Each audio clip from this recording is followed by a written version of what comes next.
ఇక మొత్తానికి రాజాసాబ్ సినిమా విడుదల డేట్ వచ్చేసింది.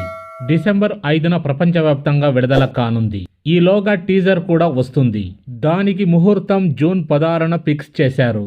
ఇక టీజర్ ఎప్పుడు వస్తుందా అని చూస్తున్నారు కళ్ళు కాయలు కాచేలా ప్రభాస్ ఫ్యాన్స్. ఇక దర్శకుడు మారుతి కొద్ది రోజుల క్రితమే హింట్ ఇచ్చారు. అన్నట్టుగానే ఇప్పుడు టీజర్లో వేసే విడుదల డేట్ కూడా ఇచ్చేశారు.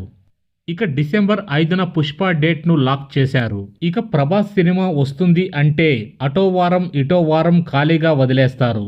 ఇక రాజాసాబ్ సినిమాకు ఉన్న అడ్వాంటేజ్ ఏమిటంటే ప్రభాస్ రేంజ్ హీరో ఎంటర్టైన్మెంట్ జోనర్లో సినిమా చేసి చాలా కాలమైంది. ఇక ఎంతసేపు ఫైట్లు, డైలాగులు, రక్తపాతాలేనా. కానీ రాజాసాబ్ మాత్రం అలా ఉండదు. అవుట్ అండ్ అవుట్ ఎంటర్టైనర్గా ఉంటుంది. కాబట్టి అందువల్ల ఏమాత్రం క్లిక్ అయినా సక్సెస్ ఓ రేంజ్లో ఉంటుంది. ఇక రాజాసాబ్ సినిమా మారుతి హర్రర్ కామెడీ. భారీ సీజీ వర్క్ కూడా ఉంటుంది. అందులో రాజాసాబ్ మూవీలో భారీ భవంతి సెట్ కూడా వేశారు. ఇక ఇందులోనే ఎక్కువ భాగం షూట్ చేశారు. ఇక సినిమా టాకీ అంతా ఆల్మోస్ట్ పూర్తి అయిపోయింది.